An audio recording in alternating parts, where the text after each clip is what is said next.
honestly, in the first 6-7 months, I was losing more money than I was making. We weren't serious about it until we saw how big it could get. Amazingly, I made my first million. I was still in college. Wow. If there's an opportunity and you do not know how to do it, grab the opportunity first, then learn it later. Paano pag hindi to nag-work? But the question is, paano kung nag-succeed ka?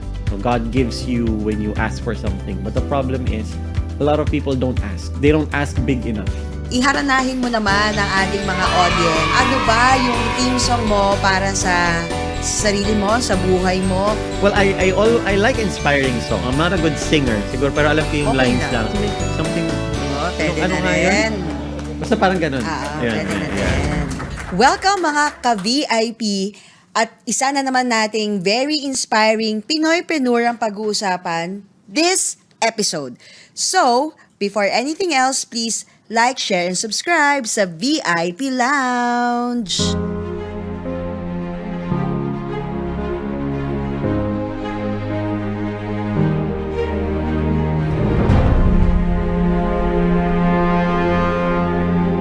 It's a great day to be inspired mga ka-VIP because right now on our set, we have a very special guest na number 1, mayaman, okay, successful, and very athletic, not to mention pogi, no? Pang-artista level. So please welcome our guest for this morning, Rajs.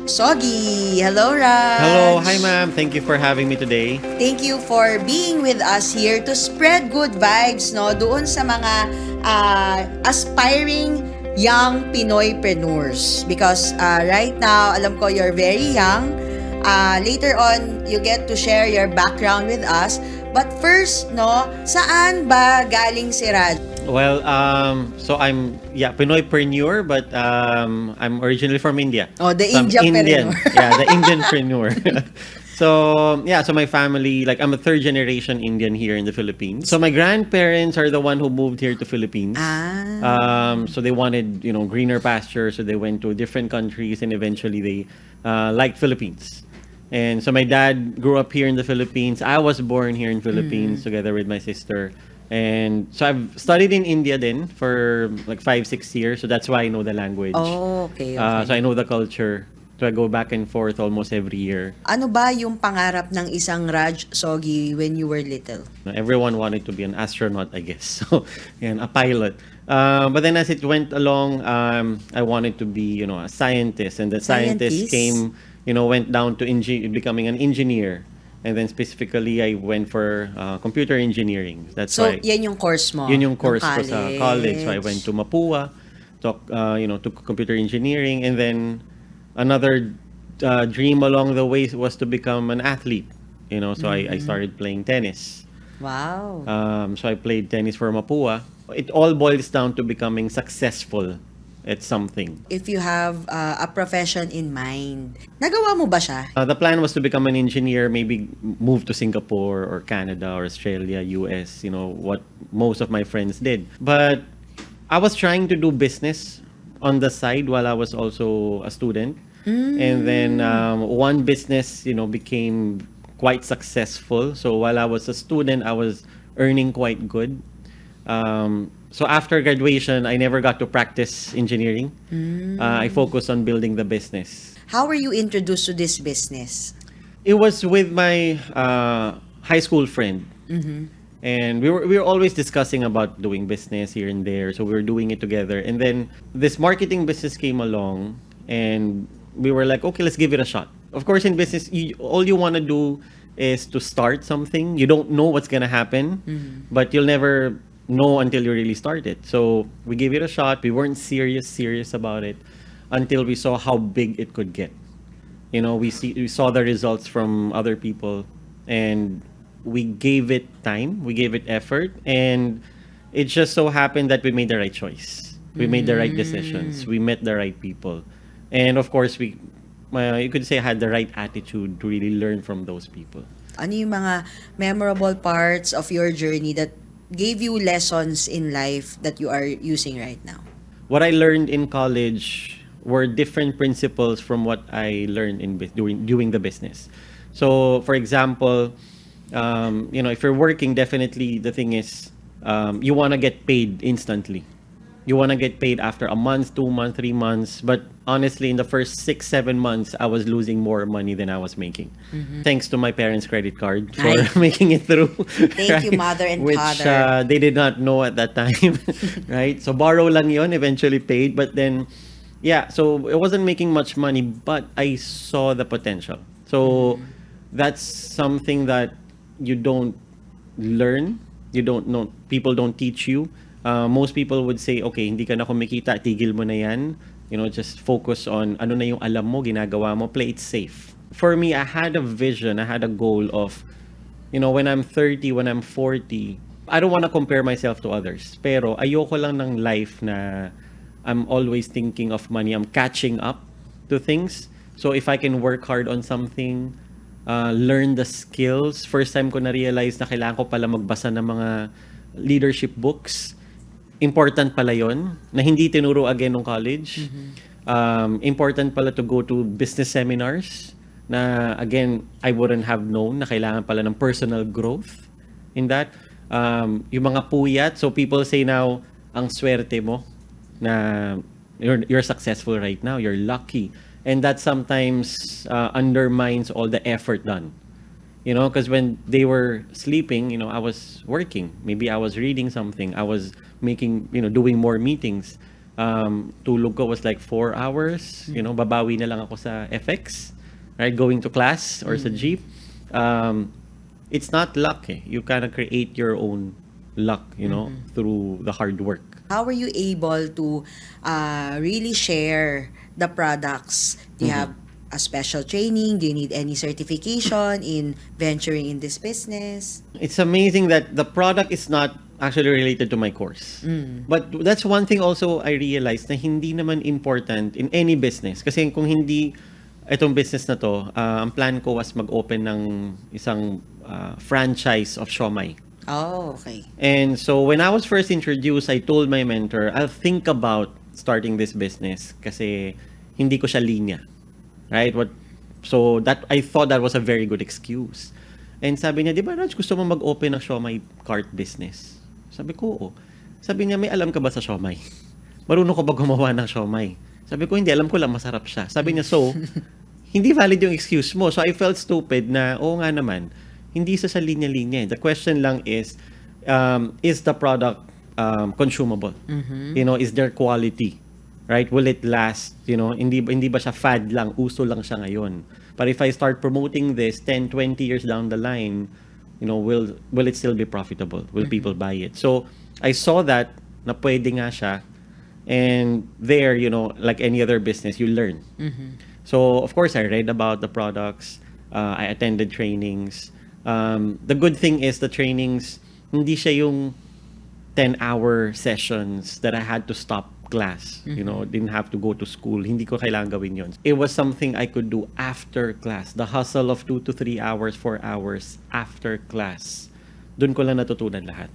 Do you feel that you missed out on that part, or is it your nakita mo rin ba yun sa business mo? I don't think I missed out on it. Kasi you don't party every day. Right? So it was just that I would party on the weekends. Right? You can do that on a Saturday night, right? Usually, right? So, I did that. It's just, nakakatuwa lang na while I was, on the weekdays, I was building the business and I had extra money. I wasn't asking for my parents. Na pag hindi ka binigyan, galit ka pa.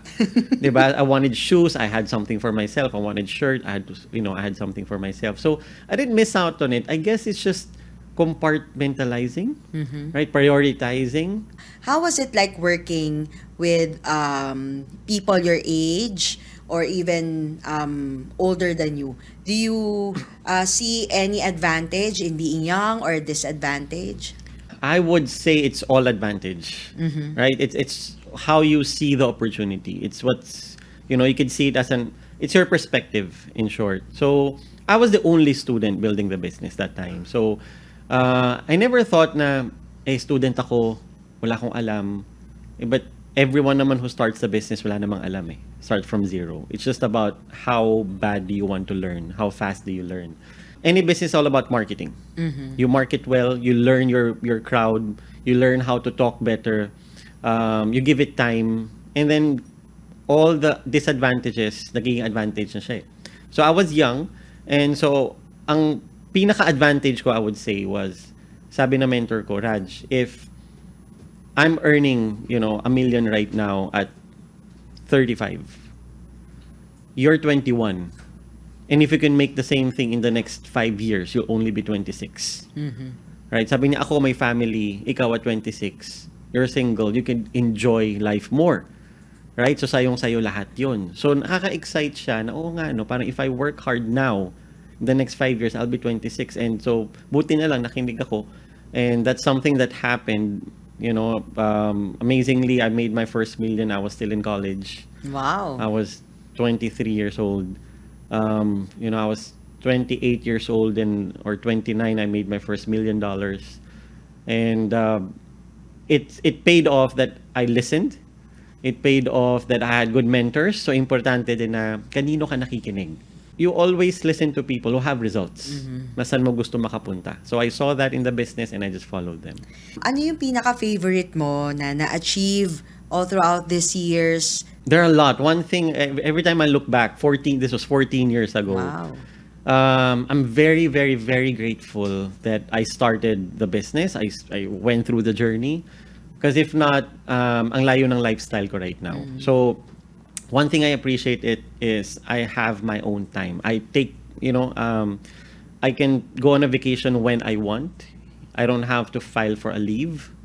I don't have to ask, when I do something, kailangan ko ba gumising ng 10 a.m., pwede ko siyang gawin. Gusto ko gumising ng 7 a.m., pwede ko siyang gawin. So, time is one thing na na-appreciate ko. When I was starting, di ko naintindihan. I heard it from people who were older than me, that time is important. For me, that time parang, okay, that's a nice thing to know, pero hindi siya applicable sa akin pa. Hindi ko na-appreciate. But now, na-realize ko, all of my friends, when they're busy, I can do whatever I want. I can wake up at 7 a.m. play tennis while my friends are at work. Right? I can go for a vacation and that too for free. So we get travels for free. I've been to 6 continents. Anong pinaka-favorite travel experience mo? I would say it was not on my bucket list. Hindi ako mahilig mag-travel. Ayoko nagpa-plan ng travel. But the thing is, kung meron magpa-plan ng travel, I would definitely go. So one of my favorite, I would say, that's not on my bucket list was Peru. So it was a long travel, long journey. Took, I think, 30 hours or more to get to Machu Picchu. The view was amazing. It's something that I'm not sure if I'll go back kasi ang layo niya. Pero if I wasn't doing business, I wouldn't go there at this age to just chill. Right? I wouldn't spend a week, spend that much time and effort and money if I wasn't earning this much right now. What do you think have you given back to your parents by doing this business? It's not that my family needed the money, so I would be a breadwinner, and then ikaw na yung mag-support. That was not the pressure. But then I didn't also I also didn't want to be the guy na nag-aral-aral ka tapos wala ka ma-provide. So I wanted the option na parang, mom, dad, if you want to work, do it. You want to do business, do it. Otherwise, I got you and I'll take care of you. Right? So siguro somehow wala yung pressure na sa kanila na okay naman na siya eh. So anong gusto niya, gawin niya. With your business partners, ano naman yung results na feeling mo you have contributed to their success as well? That's one thing that I appreciated later on in the business, na when you're building it, hindi lang kasi ikaw eh. So if I'm a traditional business owner, I own a shop, for example, ako lang yung pwedeng kumita and I have employees. So here, in a marketing business, I can help the people earn as much as me. They can aspire to earn more than me. Right? So hindi lang siya yung kumita sila. It's basically yung buong family minsan nagbago yung lifestyle. Na a lot of people started with no money to invest, and 5-10 years later, they're buying a house. They have their car. Some bought a car for the first time. And yung parents nila, first time nakaride ng sariling sasakyan, dati nagbaborrow lang. And alam mo, you had a part in it. So doon ko na-realize na kailangan kong galingan, kailangan kong mag-improve para mas maturo ko paano gagawin yung business. So it's fulfilling not just for yourself, it's fulfilling on a level of you've helped a lot of people earn also. Can you share to us what's in store for Raj? A lot more. I'm doing good, I could say. I'm not complaining, right? But you don't want to limit yourself. It's like some people kasi sabihin nila, oh, okay ka naman na, that's too greedy. Di ba? Ba't gusto mo pang yumaman? Gusto mo pang kumita? Too much money is bad. For me, a lot more. I want to earn siguro, 5-10 times of what I'm earning right now. Why not? Di ba? Kasi one thing na realize ko is Indians, when they think of generations. They don't think of ngayon. Saan ko gusto magbakasyon ngayon? That's part of it. Okay. Pero they're thinking for the kids and they're thinking for the grandkids. Para kung ano yung ipapamana mo. Legacy, in short. Grabe, no? You're very forward-looking and forward natin dun sa kanta mo. Okay. Eto na. So, syempre gusto namin marinig, Raj, no? Iharanahin mo naman ang ating mga audience, ang mga netizens. Okay. Ano ba yung theme song mo para sa sarili mo, sa buhay mo, or what happened to you? Can you sing a few lines? Well, I like inspiring songs, motivational songs. So when I was starting the business, siguro athletes do that. So before a tournament or a match, diba, you pump yourself up.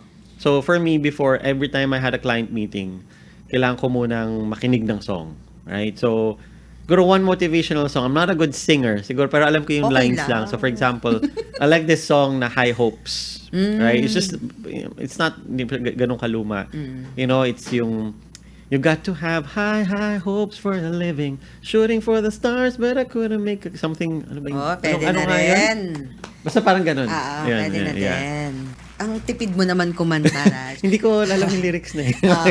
But anyway, no, what's your message to those young people out there, or not so even young, who would want to start somewhere but don't know where? Well, I like this quote by Richard Branson. And ang sabi niya, if there's an opportunity and you do not know how to do it, grab the opportunity first, then learn it later. So, ang daming tao na mi-meet ko, they're, sigurista. Parang, paano pag hindi to nag-work? Paano pag nag-fail ako dito? But the question is, paano kung nag-succeed ka? What if you really given the time and this is what you're really looking for? Kasi, when you ask for something, sabi nga, there's, God gives you when you ask for something. But the problem is, a lot of people don't ask. They don't ask big enough. Right? So when you ask for something, bibigyan ka ng opportunity, and it's up to you to learn it, to make the most of it. So I would suggest you see something, go for it, try it. If it works, great. If it doesn't work, next. Right? So in your 20s, like what Jack Ma said, do a lot of things. Don't be played safe. And when you reach your 30s, kung ano yung natutunan mo na magaling ka, yun na yung ituloy-tuloy mo. Right? And in your 40s and 50s, dapat nag-i-enjoy, nag-chill ka. Diba? Pinalaki mo na siya and you're enjoying your life. So, don't play it safe in your 20s, especially. Yan. Thank you so much, Raj. Palakpakan naman natin si Raj. And thank you for gracing us. Kailangan talaga may greetings na ganon. Okay. But seriously, diba, it's a very inspiring story, no? Raj is an epitome that you can have discipline, you can be intentional, and be successful in anything that you venture in as long as you have those traits. So, spread more good vibes, i-share nyo ang story ni Raj, and there might be people who really needs to hear this inspiration today. I'm Joyce Ramalhosa, and see you next time on the next episode of VIP Lounge.